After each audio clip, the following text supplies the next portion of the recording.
On October 24, 1944, just after sunrise, Commander David McCampbell stepped onto the flight deck of USS Essex, unaware that the next 90 minutes would carve his name into aviation history. He was 34 years old, already a seasoned fighter pilot, already a leader who had buried too many friends through letters sent home. That morning, the alarm shattered the routine. Radar had picked up a massive incoming force. Dozens of enemy aircraft were racing straight toward the American carrier group east of the Philippines. This was the opening day of the Battle of Leyte Gulf, the largest naval battle the world had ever seen, spread across hundreds of miles of ocean, and the Essex was dangerously exposed. The report was brutal. Around 60 enemy aircraft were inbound, a mix of fighters and dive bombers, moving fast and low. The American response was painfully small. Only 7 Hellcat fighters were ready for immediate launch. 7 against 60. Any tactical handbook would have called it suicide. Standard air combat doctrine demanded numbers, altitude, and time. McCampbell had none of those. He had minutes. The bombers were the real danger.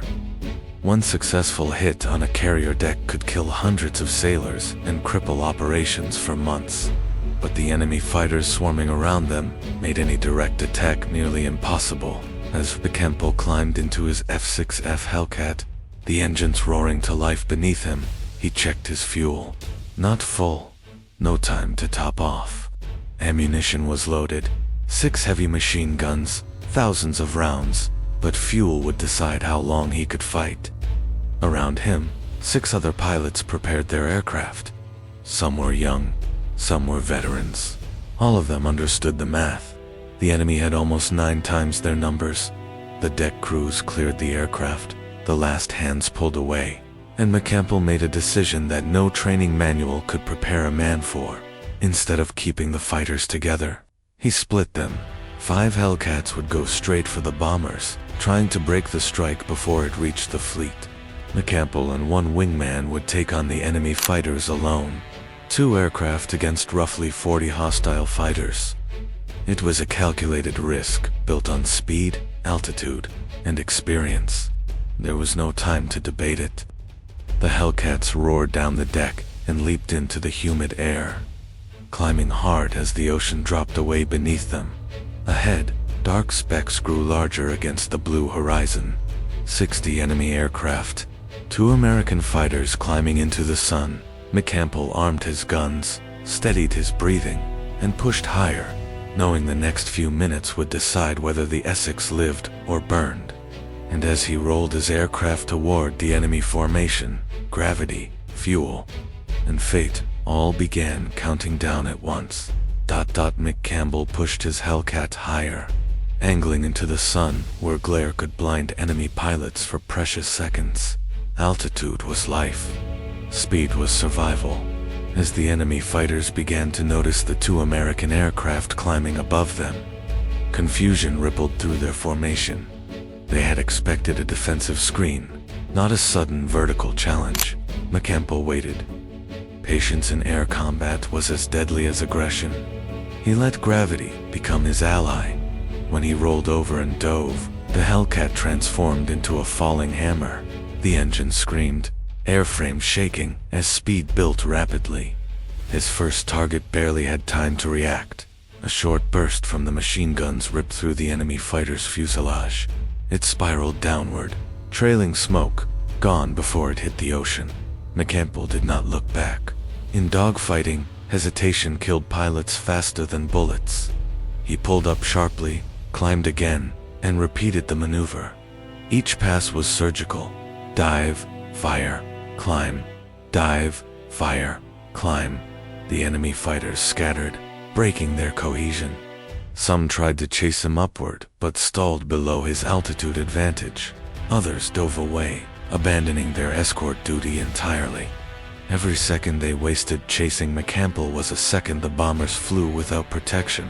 Below him, chaos bloomed. Tracers stitched the sky. Aircraft crossed paths at terrifying speeds.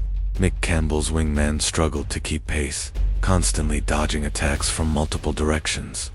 Radio chatter filled the cockpit, warnings overlapping, voices tight with fear and adrenaline. Fuel gauges ticked downward with every maneuver. McCampbell knew time was draining faster than ammunition. He dove again. Another enemy fighter filled his gun sight.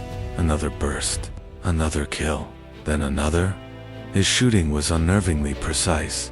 Short controlled bursts instead of desperate sprays. Each engagement lasted seconds, but each one permanently removed a threat. The enemy pilots began to panic. Some broke formation entirely. Others turned toward McCampbell in reckless head-on passes, hoping to trade lives. He sidestepped them, using the Hellcat's rugged power and superior diving speed. Then something shifted. The sky below him began to clear. The enemy fighters were no longer clustering. They were retreating, chasing shadows, or burning as falling wreckage. McCampbell had drawn the swarm away from the bombers exactly as planned. Far beneath him, the 5 Hellcats attacking the bomber formation went to work, ripping through aircraft that suddenly had no escort.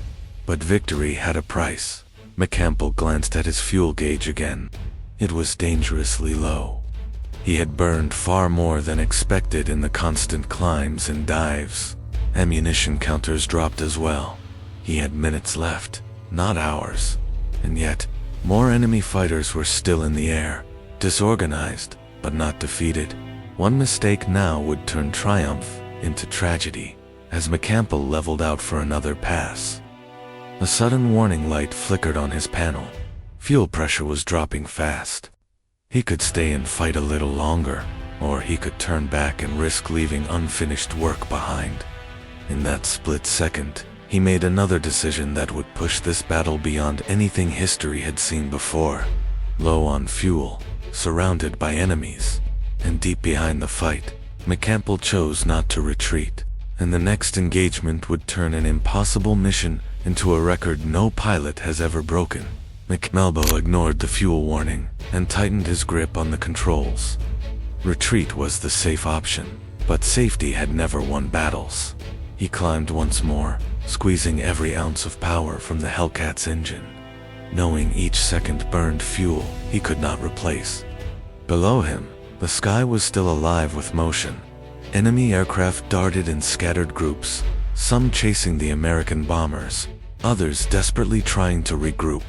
The fight was no longer organized warfare. It was survival.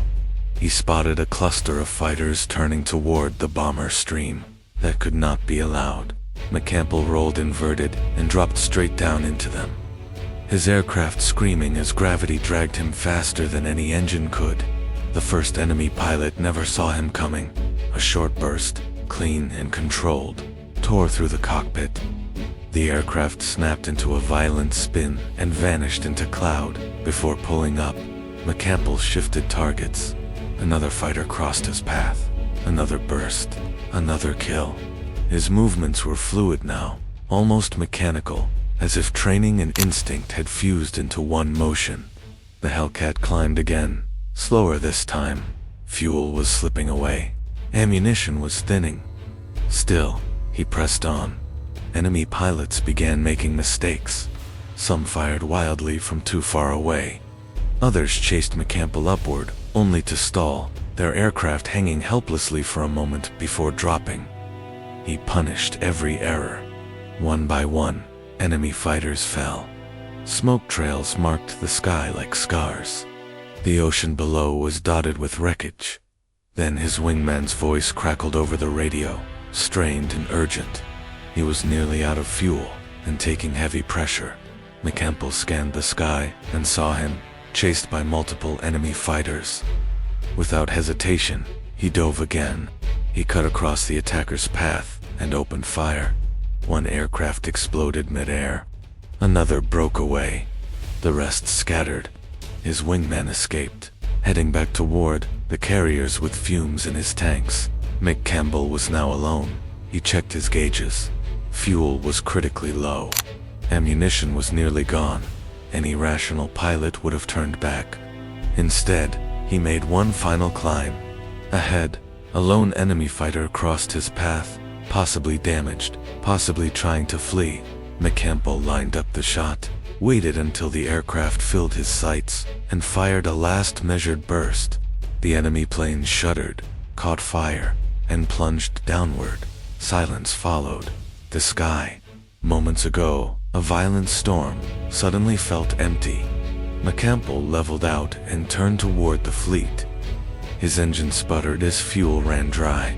He cut power and glided, scanning desperately for a carrier deck. The Essex appeared beneath him like a steel lifeline. He landed hard, rolling to a stop with nothing left in the tanks. Deck crews stared in disbelief. McCampbell climbed out of the cockpit, exhausted, unaware of the numbers. Only later would they count it. 9 enemy aircraft destroyed by one man in a single mission. It was the highest single-day score by any American fighter pilot in history. But the day was not over yet, and what McCampbell would do next would turn one legendary mission into 2 in the same 24 hours. McCampbell barely had time to breathe. The deck crew refueled and rearmed his Hellcat with practiced speed, their movements urgent, almost frantic. Around them, the carrier was alive with noise. Aircraft landing, aircraft launching, alarms echoing across steel decks, slick with oil and sweat. The battle for the skies over Leyte Gulf was still raging, and the enemy was not finished, not even close. Reports came in fast. Another wave was forming. Fresh enemy aircraft were moving toward the fleet, trying to exploit any weakness left by the first shattered assault. McCampbell listened quietly, helmet under his arm, his face calm but unreadable. Most pilots after a mission like the one he had just flown would be grounded automatically. Fatigue alone could kill a man in the air. But there was no rule book for a day like this. He climbed back into the cockpit without ceremony. This second engagement was different. The enemy was more cautious now. They had felt the cost of underestimating American fighters. Formations were tighter, escorts closer, movements sharper. McCampbell adjusted instantly. He no longer needed reckless dives to scatter them. Experience guided every move. He climbed, positioned himself above the formation, and waited for mistakes. They came quickly. An enemy fighter broke formation to chase an American aircraft below. McCampbell dropped onto it like gravity itself. One burst, one kill. He pulled up and rolled, already scanning for the next target. Another fighter tried to climb toward him, misjudging speed and distance. McCampbell turned inside the attack and fired. The sky swallowed another burning aircraft. This time, the enemy pilots knew his pattern. They tried coordinated attacks, coming from multiple angles, forcing him to maneuver constantly. His Hellcat shuddered under stress, but it held together. It always did. The aircraft had been built for punishment, and McCampbell used every ounce of its strength. Short bursts, sharp turns, controlled aggression. Minutes passed like seconds. Then another kill, then another. The radio crackled with reports of enemy aircraft breaking off, retreating, abandoning the strike. The fleet below was safe again, not because of overwhelming numbers, but because one pilot refused to let the sky belong to anyone else. When McCampbell finally landed for the second time, the deck was quieter. The immediate danger had passed. Only then did the full weight of the day settle in. Mechanics counted bullet holes. Officers compared reports. Pilots stared at him with a mix of disbelief and respect. By the end of the day, the confirmed total stood at 13 enemy aircraft destroyed in 24 hours. It was not just a record. It was a message. The question now was not how McCampbell fought, but what this single day meant for air warfare, and why no one has ever come close to repeating it. The numbers alone sounded unreal. 13 enemy aircraft destroyed in a single day by one pilot. But numbers never tell the full story. What made McCampbell's achievement almost untouchable was the context. He did not fight with overwhelming support. He did not enter a sky already controlled by friendly forces. He fought outnumbered, under pressure, with limited fuel, and against pilots who were trained, experienced, and desperate. This was not a lucky streak. It was the result of preparation colliding with a moment that demanded everything at once. Military analysts later studied the engagements in detail. Mick Campbell's success came from three things working together. First, discipline. He never sprayed bullets wildly. Every burst was short, deliberate, and calculated. Second, altitude control. He repeatedly climbed above the enemy, forcing them to react instead of attack. Third, psychological pressure. His constant presence shattered enemy coordination. Pilots stopped thinking as a unit and began fighting as individuals. In air combat, that shift usually meant death. His aircraft mattered too. The F-6F Hellcat was not the fastest or most elegant fighter of the war, but it was brutally reliable. It could dive hard, absorb damage, and still bring its pilot home. McCampbell understood its strengths perfectly. He did not try to turn it into something it was not. He used it as it was designed, a predator built to dominate through endurance and firepower. After the battle, McCampbell was promoted, celebrated, and studied. His tactics influenced training programs and combat doctrine, yet his record remained untouched. Not because future pilots lacked skill, but because warfare itself changed. Radar coverage improved. Formations became tighter. Missiles replaced machine guns. The chaotic, close-range, fuel-starving dogfights of World War II faded into history. The sky became more controlled, more technological, and less forgiving of individual improvisation. That is why his day over Leyte Gulf still stands alone. It was a moment where one man's decisions directly reshaped the outcome of multiple attacks, where leadership was not a title, but an action taken in seconds, where survival depended on clarity while everything screamed chaos today. His Hellcat sits silent in museums, its metal skin bearing no memory of the fear, noise, and speed it once carried, but the story remains, not as a myth, but as proof of what happens when preparation meets a moment that refuses mercy. And as long as air combat is studied, one question will always linger, not who could do it better, but whether a sky like that will ever exist again, for such a legend to be born. If you enjoyed this World War II aviation story, make sure to like this video because it helps this channel reach more history lovers. Subscribe now for more World War II documentaries, legendary fighter pilots, and untold war stories you will not find in textbooks. Comment below and tell us which World War II pilot or battle you want us to cover next.